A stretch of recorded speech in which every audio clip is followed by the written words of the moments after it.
So I'm going to present results from another part of this EA3 section. And in this part of the paper, we've looked at how the estimated heritability and genetic correlation of educational attainment varies across cohorts. And you might think that this is kind of totally changing gears from what Ravi was just talking about, but actually the methodological motivation for this part of the paper stems directly from this prediction section. And relates to a lot of the questions that we've had earlier today and throughout the week. So I think Patrick presented this formula earlier in the week. Detweiler has derived this formula for the expected predictive power, or incremental R squared, of a polygenic score. And his formula down here shows that this expected predictive power is a function of just two things, the SNP heritability of the phenotype, and this lambda term, which I'm not going to talk much about. It's just a ratio of the discovery cohort sample size to the number of effective SNPs in the prediction cohort. And so this formula rests on two assumptions, one of which is obvious from the way it's written out here.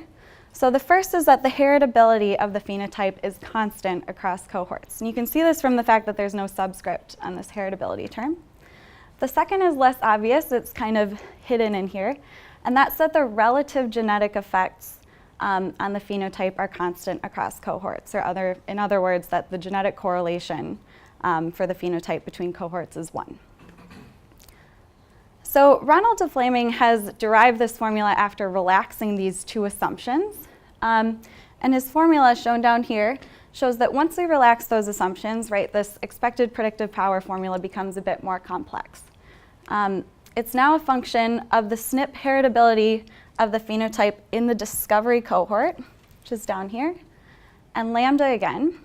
But in the rest of this talk, we're going to focus on these other two components of this formula, because these are factors that can change from cohort to cohort when you're using a score for prediction. So the first is the SNP heritability of the phenotype in the prediction cohort.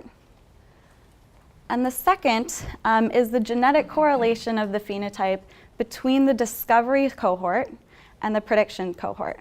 So the discovery cohort being the cohort in which the weights for this score were derived and constructed, and the prediction cohort being the one that you actually want to use it in. Okay, so as you can see, as this genetic correlation goes up, as those weights become more similar across these two cohorts, your expected predictive power is going to grow. And so from these kind of methodological motivations, we had two questions going into this section of the paper. The first is what cohort characteristics are associated with the estimated heritability of education in a cohort? And the second is what cohort characteristics are associated with the estimated genetic correlation of educational attainment across pairs of cohorts.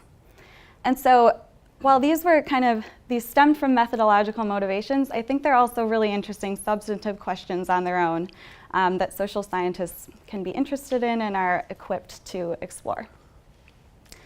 So we sought to answer these questions with two sets of analyses, which I'll go over both of them, but just for a bit of a roadmap, this is where we're going.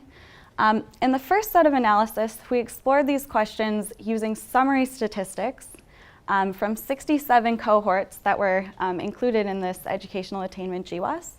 And together, these 67 cohorts represent over 700,000 people.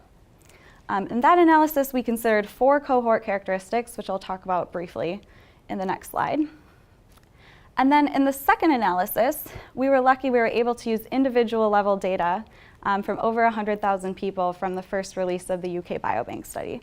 So this is just a nice example of what you can do with summary statistic data versus individual level data. There are kind of pros and cons to each. So we'll go through the first set of analysis first. We explored, like I said, 4 different cohort characteristics. The first was the accuracy or detail with which educational attainment was measured in the cohort survey. So different cohorts asked respondents slightly different questions about what their educational attainment was. Some provided many different response options, some provided just 4. And so we thought that this might be related to the estimated heritability of educational attainment in a cohort, because the accuracy with which something is measured relates to how well we can predict it. Our other 3 cohort characteristics have to do with the institutional environment that respondents faced. So the first is the average year of birth in a cohort. The second is the average educational attainment in the cohort's country. And the third is the income concentration in the cohort's country. So I'm not going to talk in detail about what each of these are. We can certainly talk about it later if people are interested in. But the idea was just that each of these might have something to do with like the motivations for attaining an education in a particular cohort, the rewards for having an education, things like that, which could determine what the relative effects of genes are for the phenotype, and it could be important for heritability as well. So our goal in this first set of analysis was first to estimate heritability and pairwise genetic correlation. Oh, I'm sorry, go ahead. Do you decide upon those like before doing analyses, like what you think would be important, or you did? We did. No, we did it before the analysis, and we kind of chose them in part based on just a theoretical motivation, but also based on data availability. Our cohorts are from many, many different countries, from a range of years, so a lot of data just isn't available at that level. So yeah, we did come up with these before starting analysis. Yeah, Peter. I just wanted to ask, with the formula, the Ronald Debrumming, did you say that was incremental R squared or just R squared? Good question. I think it would be incremental R. It's just R squared. If any other controls you include are uncorrelated with your score, then it should be the same thing. Yeah. Okay. So our goal was to estimate the heritability and pairwise genetic correlation across the 67 cohorts that we had data from, using LDSC, which you all know how to do now after the third problem set. And then we were going to use these estimates as dependent variables in linear regressions, right? So our independent variables would be these 4 continuous cohort characteristics. Our dependent variables would be first this heritability estimate, and second these pairwise genetic correlation estimates. Sounds like a great idea, right? We ran into a problem though right away. Since many of the cohorts were very small, had like fewer than 1,000 people, say, we were left with really imprecise or sometimes completely inestimable estimates of heritability or genetic correlation. And if we were to toss out those estimates that couldn't be estimated, we'd be throwing out about 1/3 of the cohorts that we had data from. So we decided to choose a different way forward. Our solution was to dichotomize these 4 cohort characteristic variables, right? So we split them at the sample size weighted median across the cohorts. And then we meta-analyzed the GWAS summary statistics for all the cohorts that had like the same response profile across these 4 dichotomous variables, right? So this is not super straightforward, so I have a little example up here just using 3 of the cohorts we had data from. So if you look at the first cohort in here, the UK Biobank, right? They had a high number of response options, so an above median number of response options provided. An early average birth year, low average educational attainment in the country, and low income concentration, right? So these were dichotomized. And they say are in profile B, right? But if you look at the other 2 cohorts that I have data on here, FAMHS and the Health and Retirement Study, they have the same profile across all 4 of these dichotomous variables, right? So they're high, low, high, high. They're both the same. So their summary statistics would be meta-analyzed because they'd be considered the same cohort profile. Okay, so this is how we proceeded with this analysis. So with 4 binary variables, it was possible to have 16 profiles. Only 9 of these were filled across the cohorts that we had. And the cohort sample size then ranged, or the profile sample size, I should say, then ranged from about 3,000 to over 300,000 per profile. So with these sample sizes, we were able to successfully estimate heritability and genetic correlation across all profiles and pairs of profiles.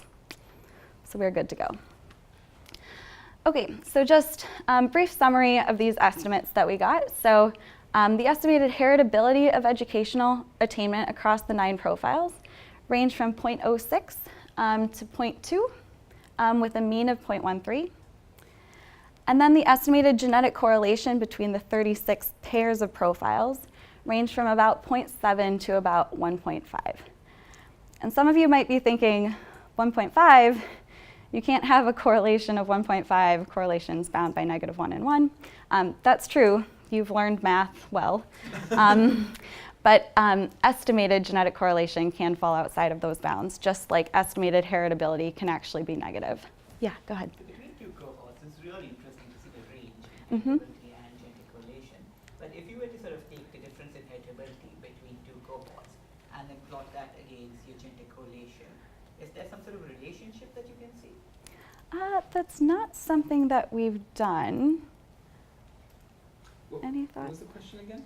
So, you have like the heritability ranges from 0.063 and to 0.2.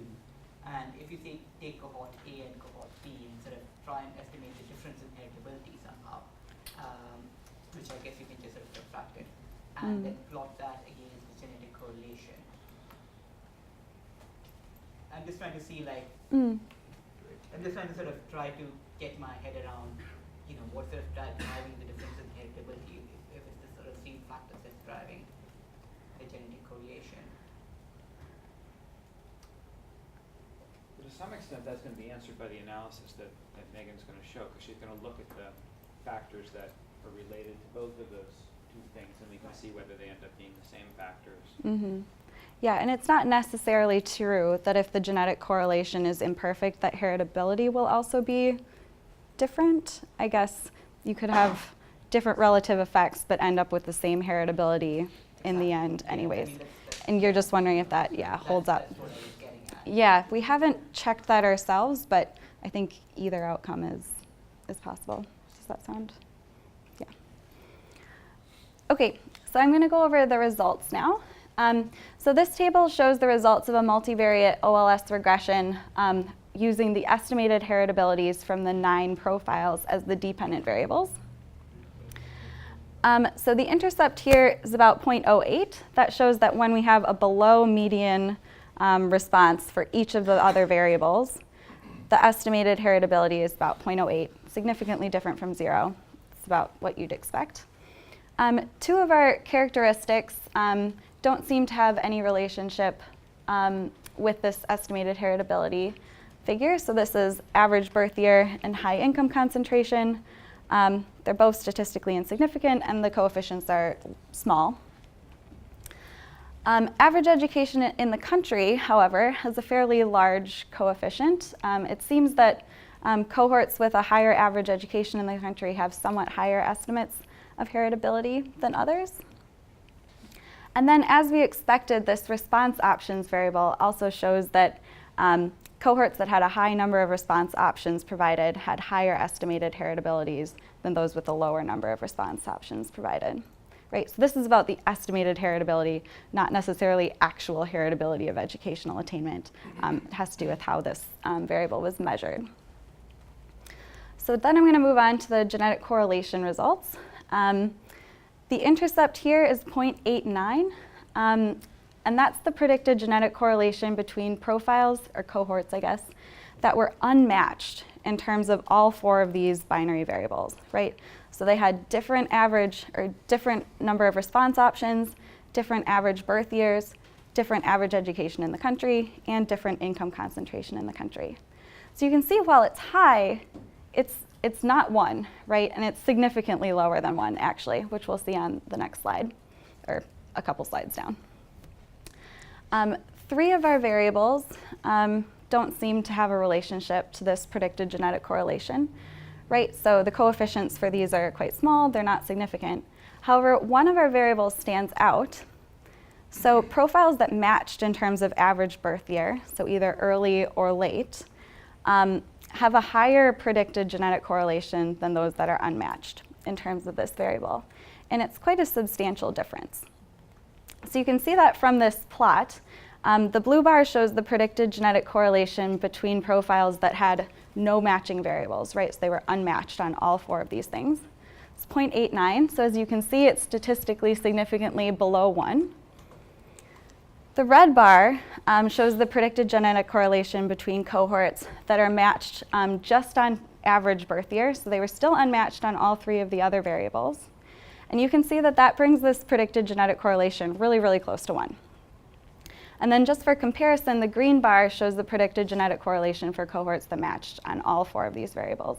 So you can see that really this like difference between the blue bar and the others is driven by this average birth year variable. Yeah, Remy. What was the birth year you used as the boundary for the I think it was 1960, maybe 1961, about that. And so it was in part, I mean, it depends on, I guess, one of the biggest cohorts that we have in this analysis is 23andMe, which has like quite a later birth year. And so there aren't many profiles, I guess, on the flip side of that birth year, but that's what ended up being the median year. And we wanted to keep it so there was kind of an even number of people on either side of the median. And so just to be clear, if on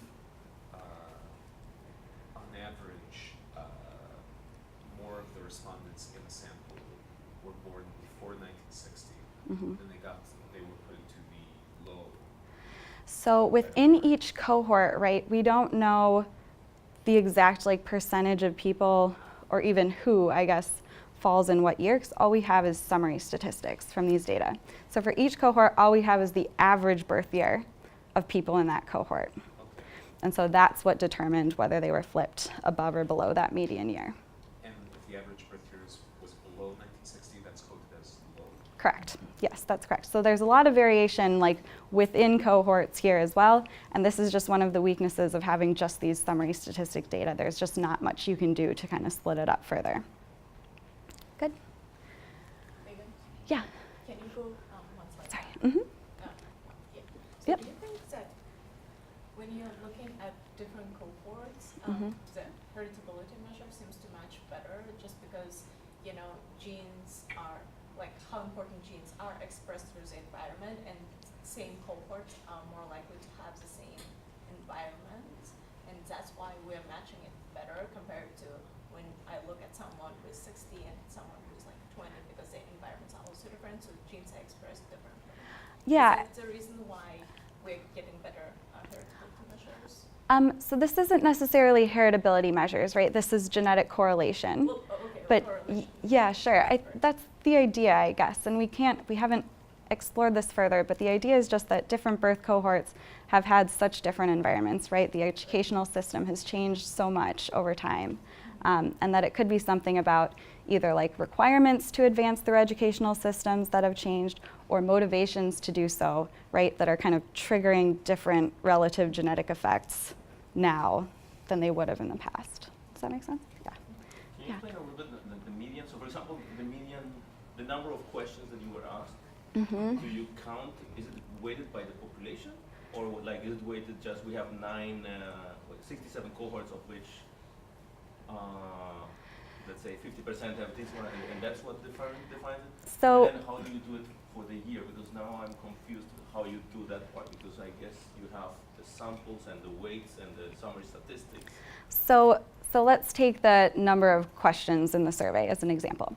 So we would take the number of questions in a particular cohort, say it was 4, right? Then like weight that by the number of people in that cohort, do that for all of the cohorts, and then take the median of that, right? Divided by like all the people. So you get the median number of questions asked that's like sample size weighted, and then split along that median. Does that make sense? Yeah, that one makes perfect sense. Okay, great. But for the year, how you don't have the, I mean, because there it's basically everyone we know is going to answer 4 questions. Sure, or they 10 have the same questions, question. So finding the median there is perfectly. Yeah, I can so we understand, went but through the the other one same I missed. process with the birth year variable, and you're right, that's just a weakness that we're just taking the average birth year in a cohort, right, as the measure of the birth year of that cohort. When that's not true, right, there's a lot of variation within cohorts in birth years as well. Do you have more to say about Yeah, no, is that I good? agree. It's a problem. I think the degree to which it's wrong should attenuate our estimates, because you can think of it as a noisy measure of But that's what I don't know, because like the median of the averages is not clear. I don't know what to expect. So what? I guess if you do the average and get the same result, So, I mean, I think right? Because the average of the averages, we know where it goes to. Right? I mean, like, so you could just think of us as recoding every single person in each cohort as the median, right? And so then there's just there's just error. So you can say we have we're measuring a person's birth year with error. And so I think that I think it's reasonable to treat that as just classical error in this case. But yeah, no, it's not perfect. It's not great. I mean, a lot of the decisions that we had to make out of here are just kind of by necessity. But we tried to, in general, always make the choice that was going to be in the direction of making things look worse. I mean, so are you going to show the individual? I was going to say, Okay, so yeah, in the go back next maybe set the of, follow-up that we do. yeah, we're more confident in I it like this because of, already, I'm trying okay. to understand. Great. I don't like this. Yeah, go ahead. Have information on gender at all. Right, so that was one thing we thought about doing at the beginning, was it'd be interesting to see this for men and women.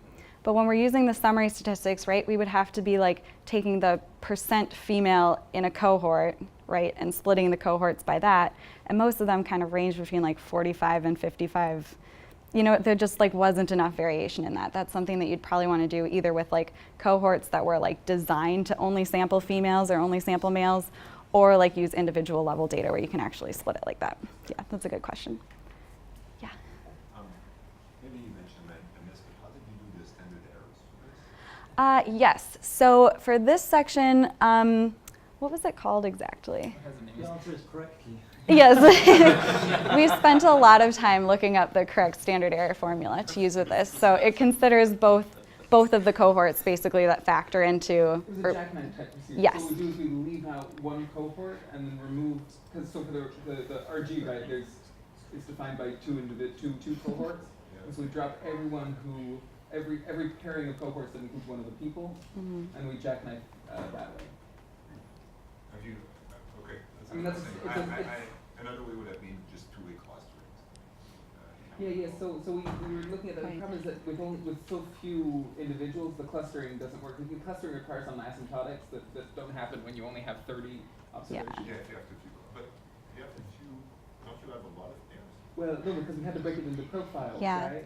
So it ends up being 36 pairs of profiles. If you would do it at the cohort level, right, it would be quite a lot because there's 67 cohorts, but since we had to condense it into profiles, yeah, cool. Okay. Okay, great. So just a little summary of this first set of analyses. Two measures appeared to be related to the estimated heritability of education. One's the number of survey response options that were provided to respondents. The other is the average education in the cohort's country.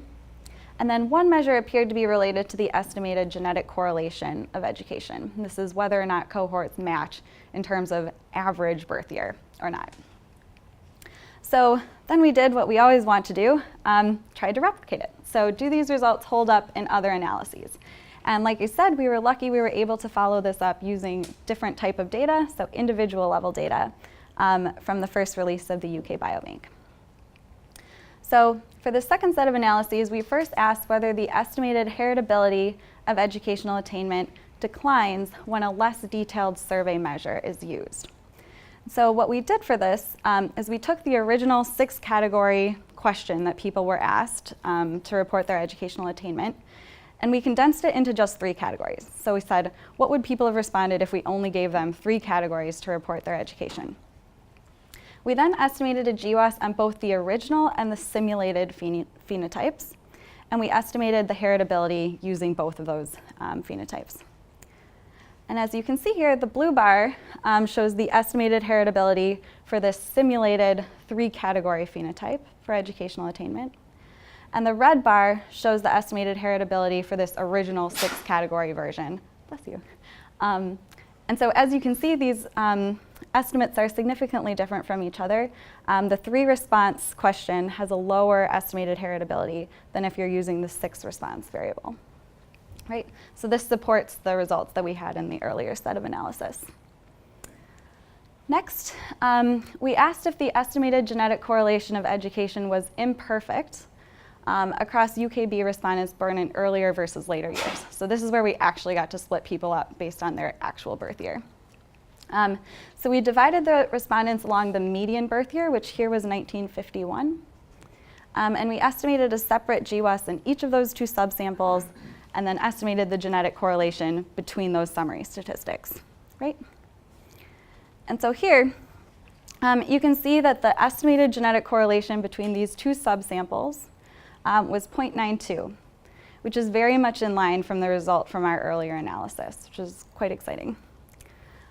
We did the same for BMI and height, just for comparison, and we found that the estimated genetic correlation, especially for height, is perfect when you look between these two birth cohorts, which I guess lends more confidence to our result specific to educational attainment as well. So in summary, this analysis was motivated by this fact that the expected predictive power of a score will differ across prediction cohorts due to differences in heritability or genetic correlation. And this was an exploratory analysis. We looked at just 4 cohort characteristics. I think other people could look at things that they're theoretically interested in as well.